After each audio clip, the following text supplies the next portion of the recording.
Para que é que serve um senador? O Pires, a cúpula, o código-fonte do Brasil.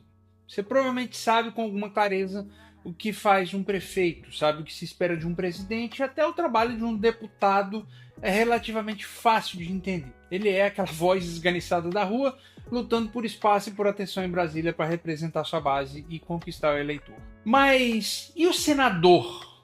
Para o eleitor médio, o Senado costuma aparecer como uma espécie de Câmara dos Deputados Premium, o lugar com tapetes mais luxuosos, cafezinho melhor, mandatos intermináveis e políticos que falam mais devagar. Quase um prêmio de consolação para quem não teve cacife para virar governador. Mas a verdade é que o Senado não foi desenhado para ser um enfeite burocrático. Ele é o freio de mão da República.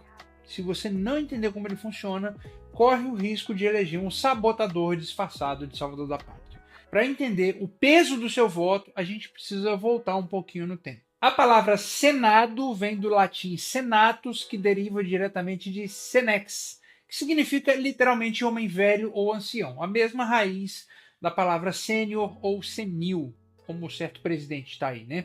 Quando a Roma Antiga desenhou as suas instituições, eles perceberam um padrão biológico inegável. Os jovens têm vigor, a pressa e a energia para lutar nas guerras e exigir mudanças e revoluções rápidas. Mas são os velhos que, por já terem visto impérios ruírem, pestes passarem, eles têm a prudência. O Senado nasceu da premissa de que a sabedoria acumulada com o tempo é o único freio seguro contra a paixão cega e a emoção do jovem. É exatamente por isso que a Constituição brasileira estabelece uma escadaria de maturidade para a política. Você pode ser vereador aos 18 anos e governador aos 30, mas para sentar na cadeira do Senado, a idade mínima é 35 anos, a exata mesma idade para ser presidente da República. Bem jovem até, na minha opinião, deveria ser 40 no mínimo. Mas o recado do sistema é claro: não se coloca um jovem emocionado na cadeira que precisa de equilíbrio, paciência e prudência. Existe uma lenda sobre um café da manhã entre Thomas Jefferson e George Washington durante a fundação dos Estados Unidos. Jefferson, irritado com a burocracia do novo sistema, perguntou por que diabos eles tinham que criar um Senado em vez de deixar todo o poder e as decisões das leis concentrados na Câmara Legislativa.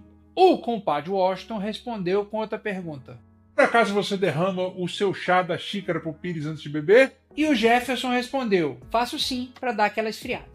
E o compadre Washington disse: exatamente.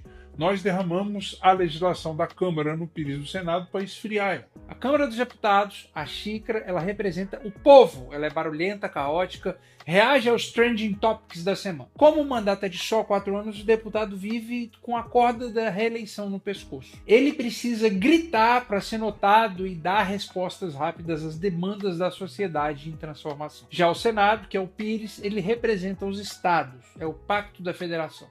Seu mandato é de 8 anos. Essa mamata não é um acidente, ela é uma engenharia de paciência. O mandato longo funciona como um escudo anti-cancelamento.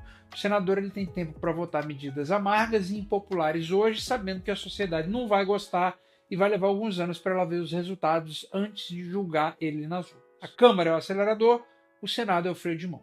A lentidão do Senado não é um defeito do sistema, é a sua principal função. Agora, se assim como eu, essa metáfora do Pires no chá parece um pouco longe dos nossos hábitos, basta você olhar para o cartão postal mais famoso da política brasileira. Quando Oscar Niemeyer projetou o Palácio do Congresso Nacional, ele não tomou decisões baseadas em estética. Ele esculpiu a ciência política em concreto armado. A silhueta do Congresso entrega exatamente a função de cada casa. A Câmara é uma antena, a cúpula maior em formato de prato virado para cima, côncava, que abriga o plenário dos deputados. Ela é uma grande antena parabólica aberta para o céu. Sua função simbólica é captar tudo que vem de fora, as paixões populares, o clamor das ruas, os protestos e as demandas mais imediatas. A arquitetura que grita ali é que é o lugar para receber o calor da população. Já o Senado, você tem uma figura mais blindada, a cúpula menor, fechada e virada para baixo, ela é convexa, cobrindo o plenário dos senadores. A sua função visual é diametralmente oposta à da Câmara, é de abafar. O formato de abóboda protetora cria um ambiente mais de introspecção. O Senado ele foi erguido sobre um teto que blinda da chuva de histeria que cai do lado de fora. Enquanto o prato da Câmara está escancarado para cima para escutar os gritos das ruas, o prato do Senado exige a contenção, o silêncio da reflexão. No final das contas, Niemeyer construiu a encarnação física da xícara fervendo e do pires que esfria. E até aqui a teoria é linda, mas na prática a matemática cria algumas distorções brutais no nosso sistema. Na Câmara dos Deputados, a regra é a proporção da população. São Paulo tem um monte de deputados e Roraima tem pouquinha coisa. No Senado, para impedir que o Sudeste esmague as regiões menos desenvolvidas, o combinado foi a igualdade territorial absoluta. Todo estado, gigante ou minúsculo, tem exatamente 3 senadores. Isso cria o que a gente pode chamar de paradoxo do cacique. Nas eleições recentes, um candidato em São Paulo precisou de 9 milhões de votos para conquistar uma cadeira no Senado.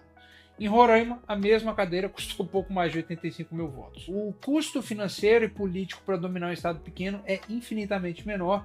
Infelizmente, isso permite que oligarquias locais ou grupos de interesse privado comprem o controle de uma região e enviem caciques blindados para representar eles em Brasília. Lá, armado com o peso dos seus poucos milhares de votos, eles têm a mesma força que um senador eleito por milhões para travar orçamento, para aprovar juízes e para chantagear o presidente. É o sequestro da agenda nacional por interesses de pequenos feudos que normalmente já são sustentados pelo país que trabalha e gera valor de verdade.